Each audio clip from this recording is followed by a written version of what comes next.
최고위원회 시작하겠습니다. 민주당이 내란 전담 재판부와 법 왜곡죄를 법사위에서 기습 처리했습니다. 그러자 대통령실도 생각을 같이 한다며 힘을 보태고 나섰습니다. 헌법 파괴 컨트롤 타워가 대통령실이라는 것이 또 한 번 입증된 셈입니다. 내란 전담 재판부와 법 왜곡죄는 결국 범죄자 대통령 한 사람 때문이라는 사실 또한 입증된 셈입니다. 전국의 법원장들이 한 목소리로 위헌성을 강하게 지적했습니다. 재판 중립성과 공정한 재판을 받을 국민의 권리가 침해된다고 분명하게 경고하고 나섰습니다. 사법부의 경고는 국민의 준엄한 경고를 대신한 것입니다. 민주당이 경고를 무시한다면 사법부가 국민을 대신해 행동에 나서야 할 것입니다. 사법부의 독립은 사법부 스스로가 지켜야 합니다. 대한민국 수출이 사상 최초로 7천억 달러 돌파를 앞두고 있습니다. 어려운 여건에도 우리 기업들이 열심히 노력해서 이뤄낸 값진 성과입니다. 하지만 수출 신기록의 그늘에서 울리고 있는 우리 산업 전반의 경고음을 무시할 수 없습니다. 실제로 반도체를 제외한 철강, 석유화학, 2차전지, 디스플레이 등 우리 주력 산업 수출이 모두 마이너스 성장을 기록했습니다. 우리 경제의 기초 체력을 심각하게 우려해야 하는 상황입니다. 유럽의 환자로 전락한 독일의 전철을 한국이 그대로 밟고 있다는 경고도 나왔습니다.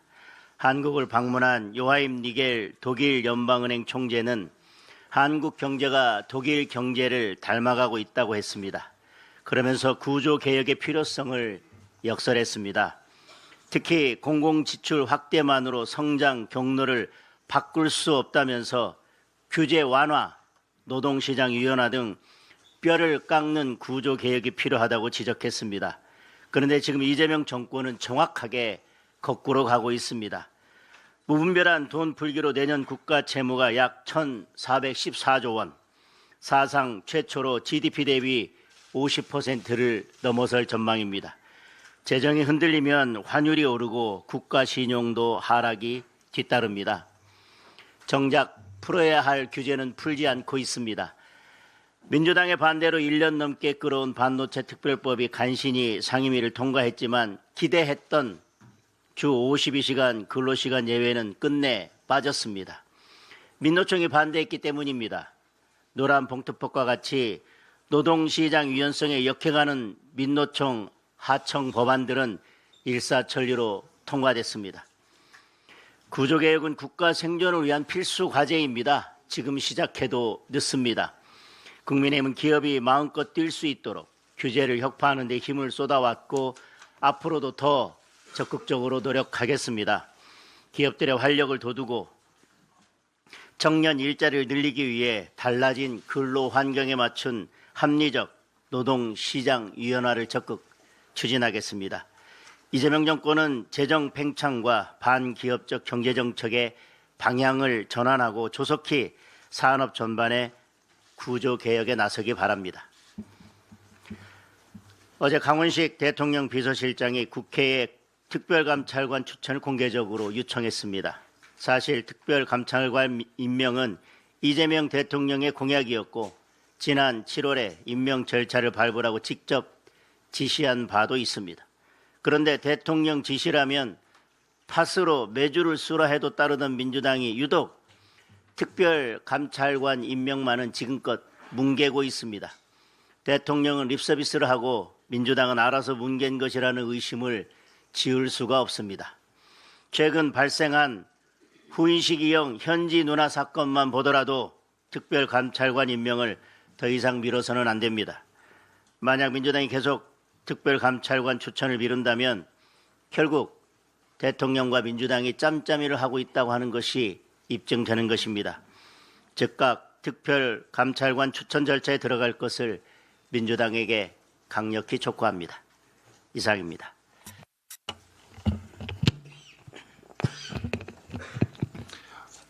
내일은 금년도 정기국회 마지막 날입니다. 더불어민주당은 내일 본회의에 대한민국의 헌정 질서를 근본부터 파괴할 수 있는 각종 악법들을 강행 처리하겠다고 예고하고 있습니다. 오늘 국민의힘은 당 내외의 전문가들을 모시고 각종 악법들의 문제점을 국민께 직접 고발하는 이재명 정권 독재 악법 국민 고발회를 열 예정입니다.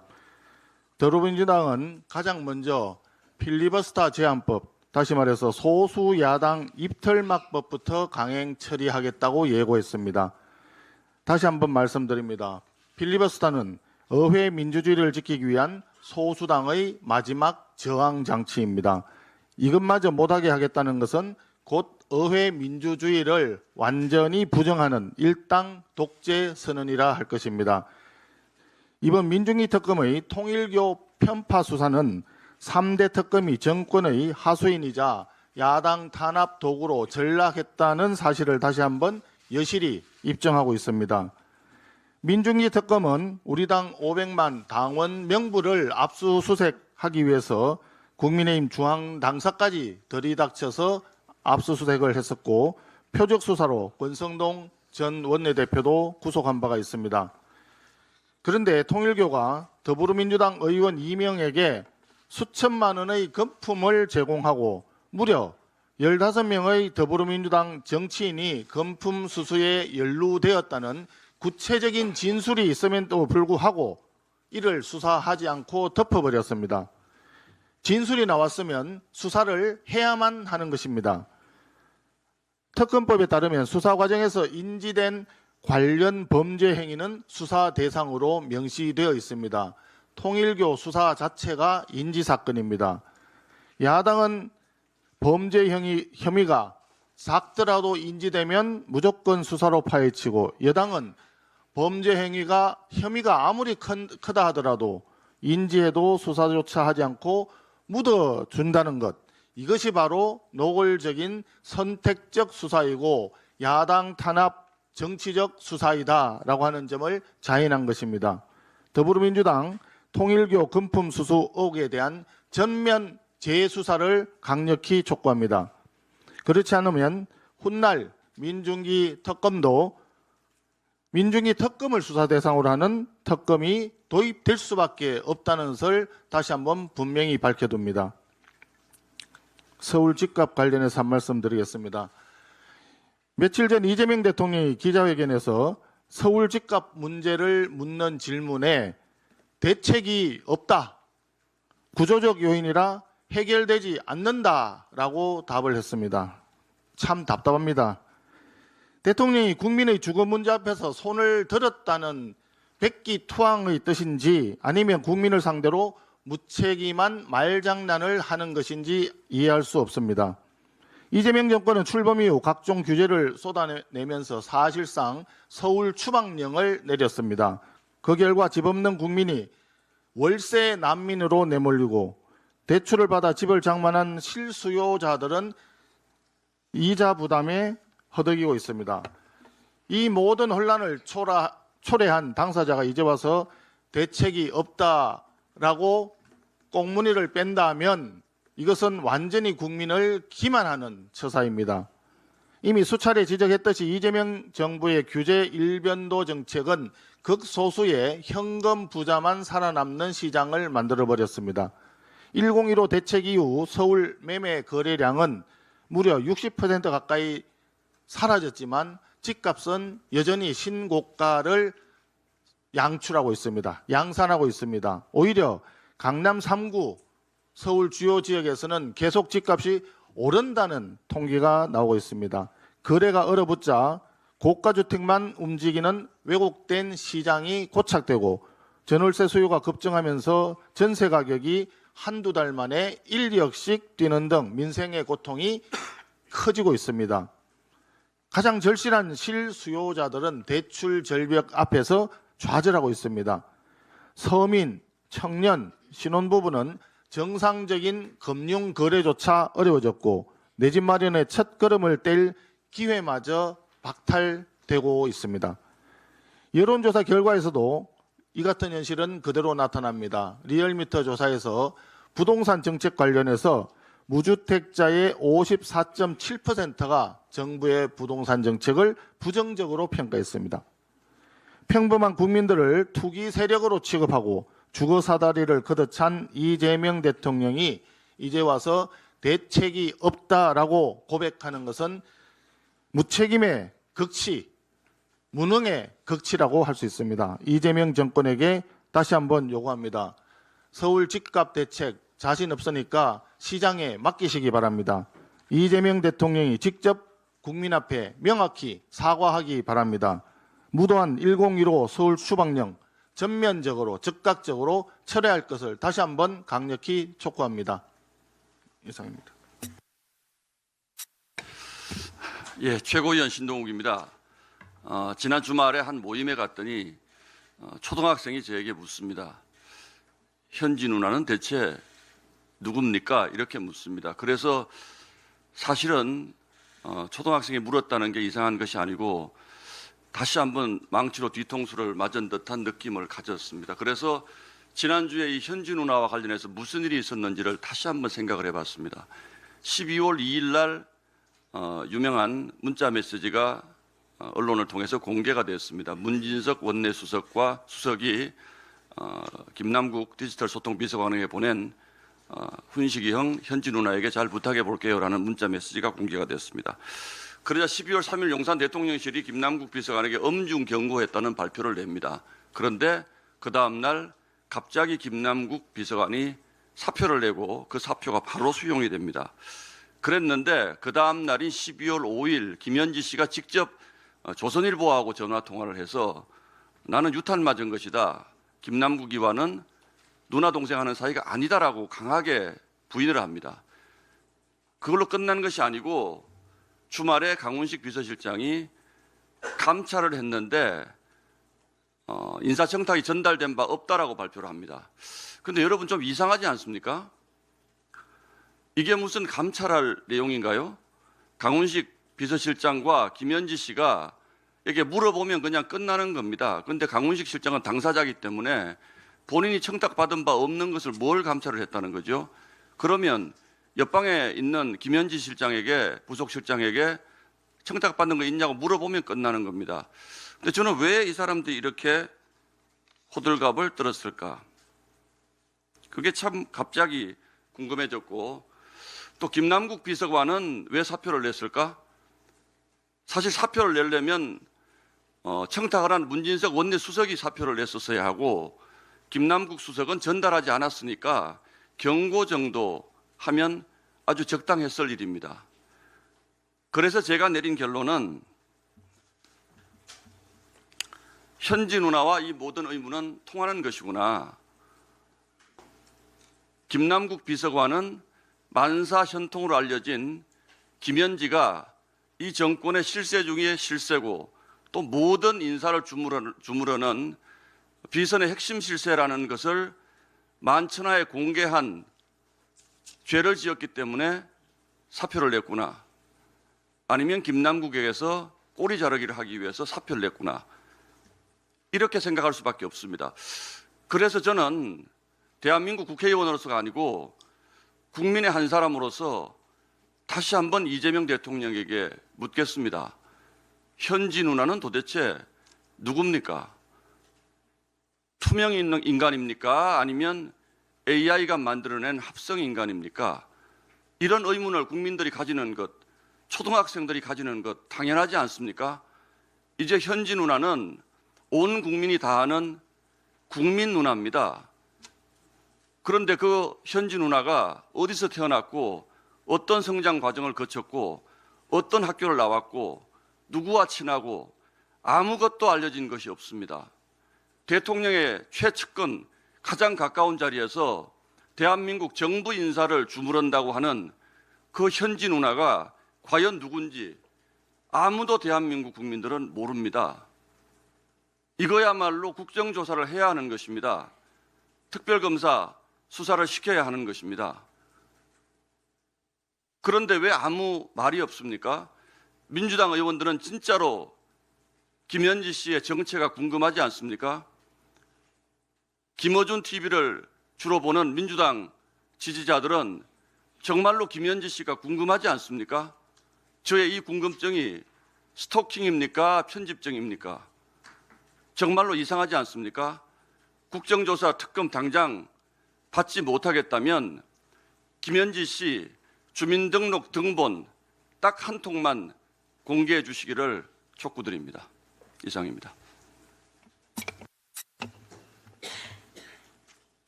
네, 최고위원 김민수입니다. 이재명과 민주당의 특검, 이재명 정권과 민주당의 정치 보복이자 숙청의 도구로 완벽히 전락했습니다. 현재 진행 중인 3특검, 이미 정치 보복용, 숙청용 특검이라는 오명이 붙었습니다. 예외적, 보충적 장치여야 할 특검이 범죄 사실을 특정하지도 못합니다. 의혹 제기만 할 뿐입니다. 수사 범위를 무한정 확대하는 방식으로 변질되었습니다. 이젠 쉰내까지 진동합니다. 우리는 특검의 강압적이고 무도한 수사를 감내해야만 했던 양평 공무원 사망 사건을 기억합니다. 추경호 전 대표에 대한 구속수사 시도를 기억합니다. 이미 특검의 정치적 중립성은 산산조각났습니다.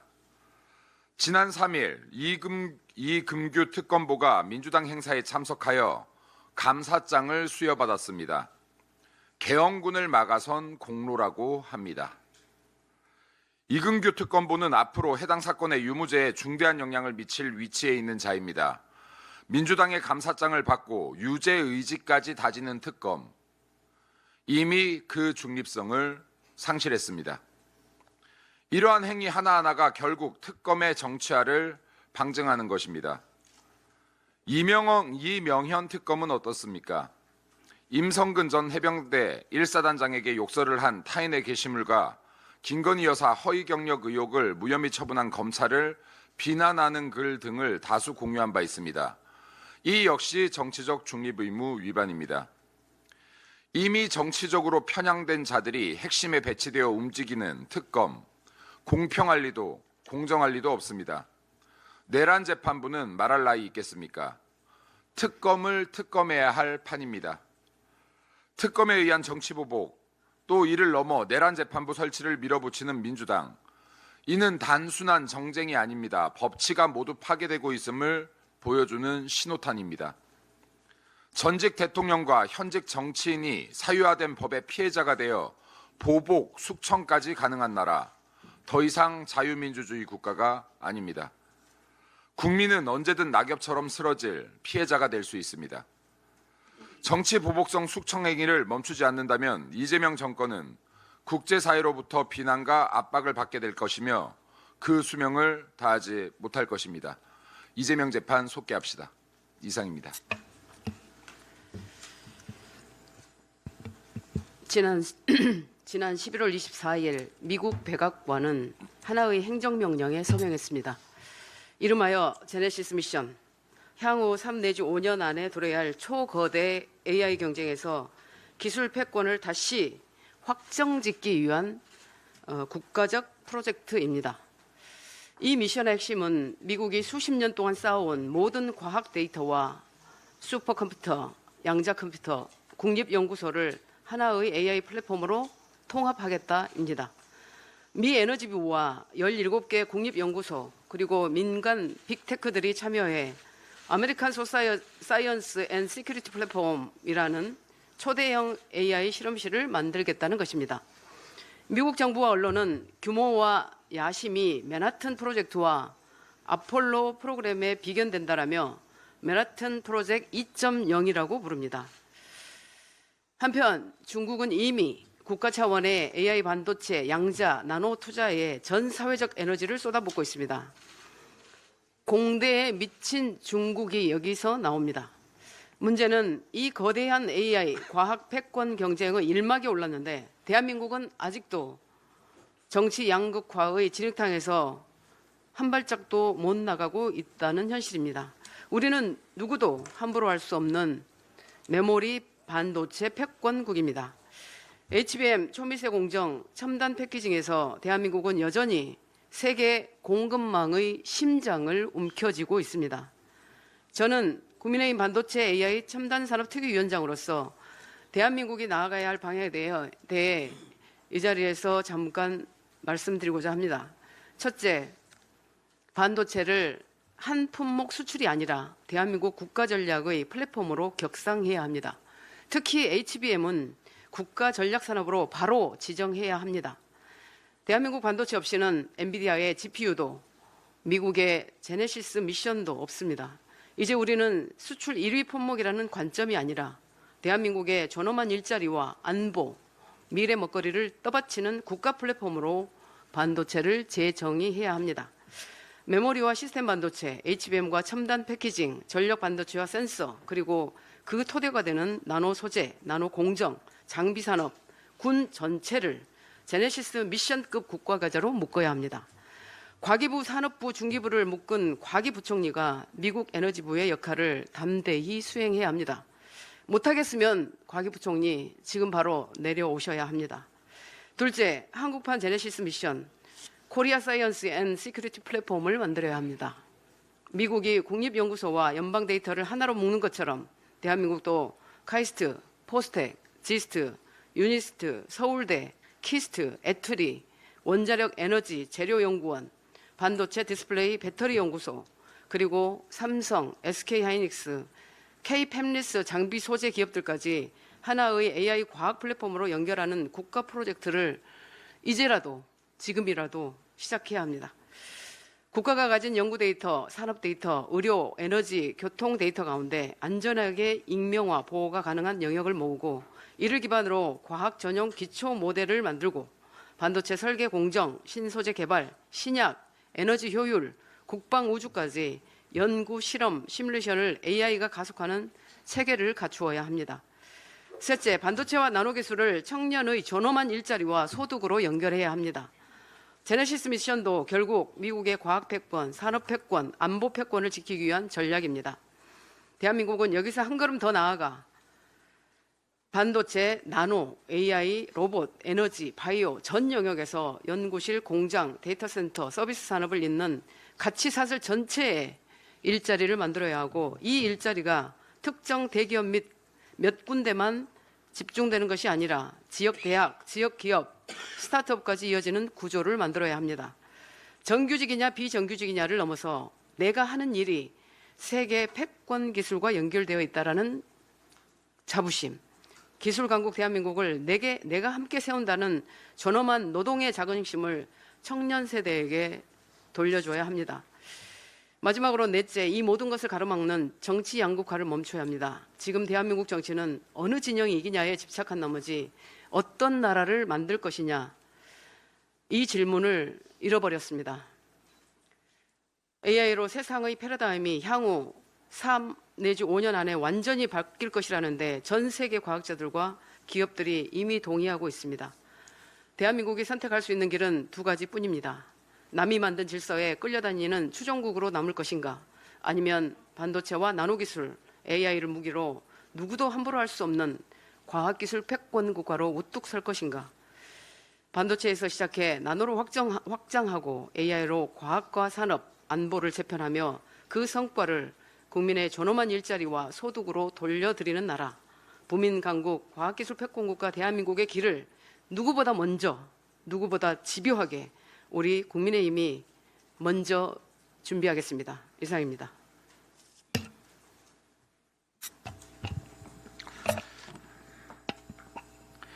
이 영화배우 조진웅 씨 관련된 이야기에 대해서 말들이 참 많습니다.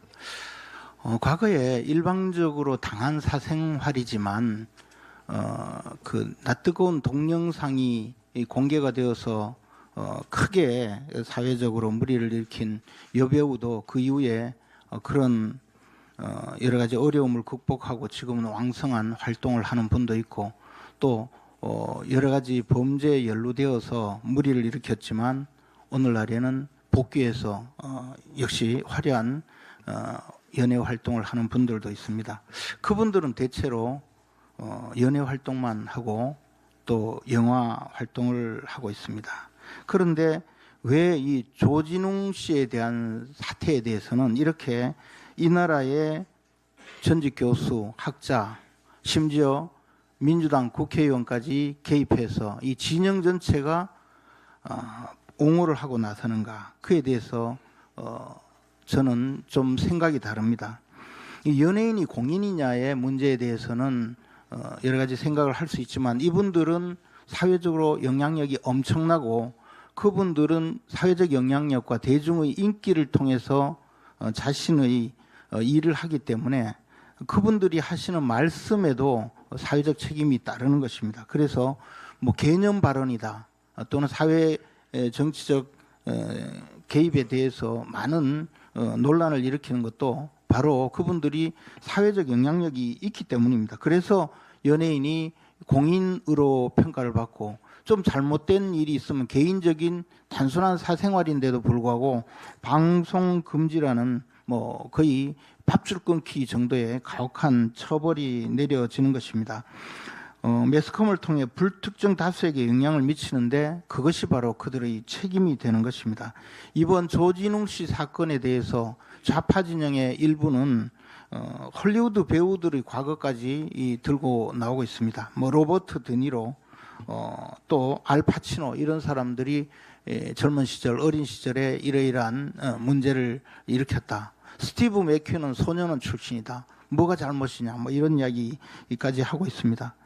그분들은 그 할리우드 배우들 아시다시피 이미 알려진 과거를 기반으로 해서, 그리고 그분들이 그 알려진 과거를 드러내고 그러나 다시 극복하고 활동을 한 것이고, 그분들이 사회 정치적 행위를 해서 그것을 기반으로 해서 활동한 분들이 아닙니다.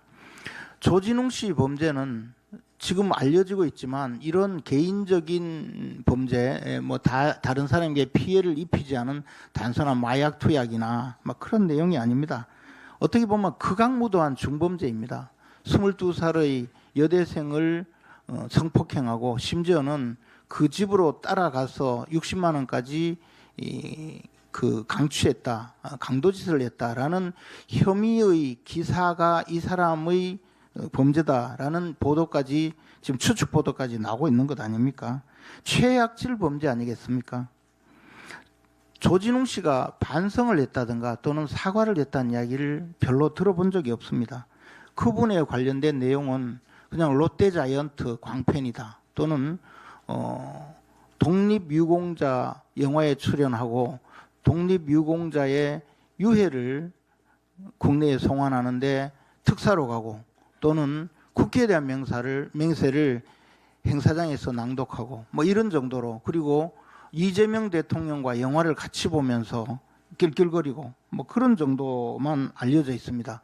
그래서 이분은 사실 정의로운 척, 의로운 척, 또는 개념 연예인인 척 그렇게 해온 것을 우리가 알고 있습니다.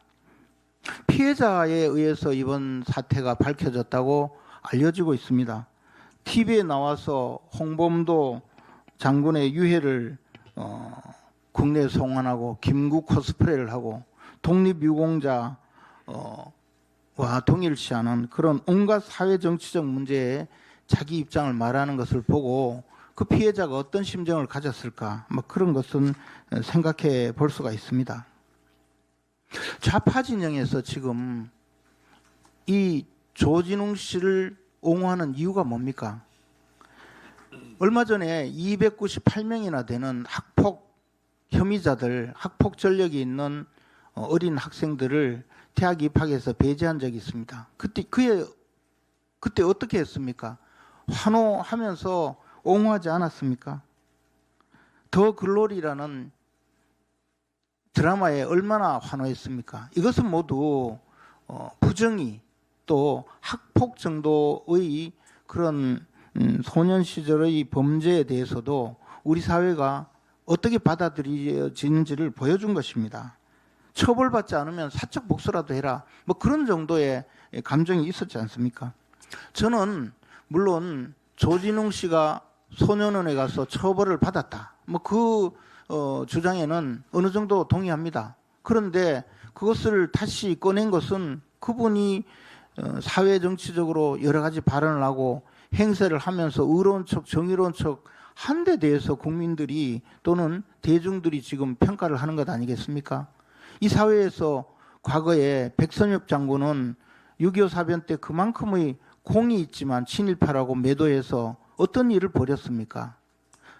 토지개혁에 공이 있는 건국의 아버지 김성수 선생에 대해서는 어떤 처벌을 내렸습니까?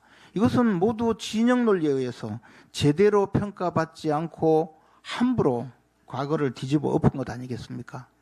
자, 우리는 진영 논리에 의해서 이야기하는 것이 아닙니다. 의로운 척, 정의로운 척 한 연예인의 퇴장을 볼 뿐입니다. 이제 정치권에 있는 과거사가 그대로 남아있는 분, 그분들에 대해서 우리는 다시 한번 평가를 해야 합니다.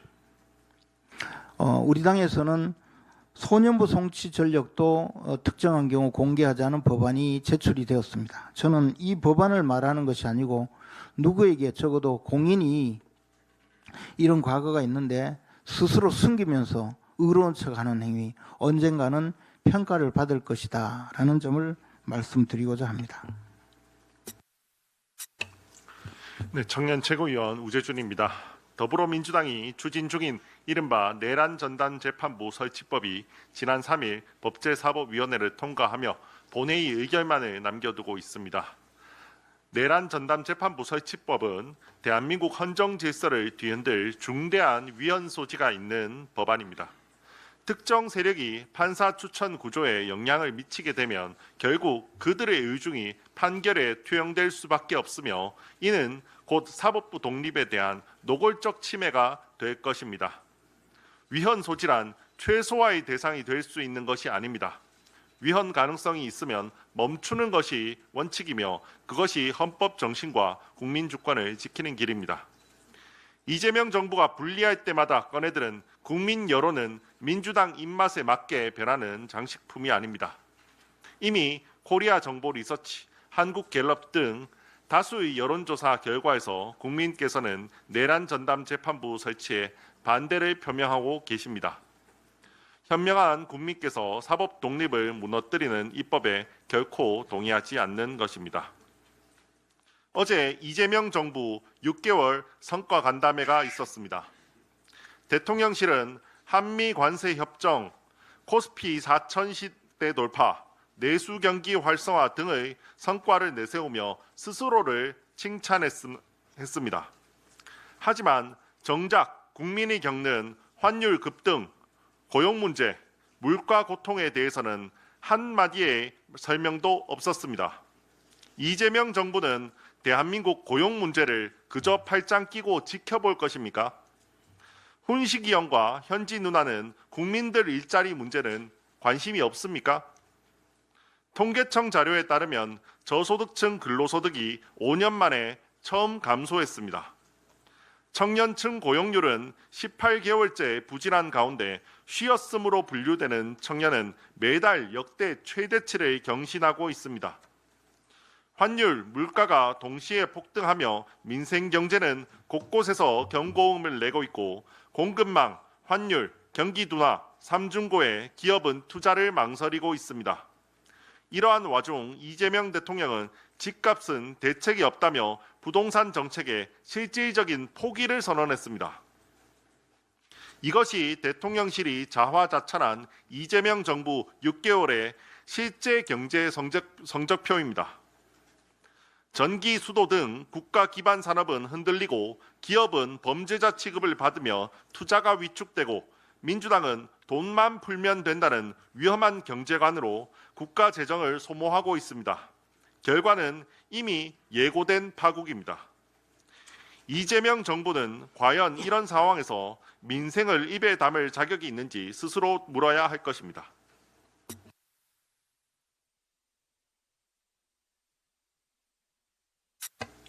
예, 정의용 사무총장입니다. 당무 보고 드리겠습니다.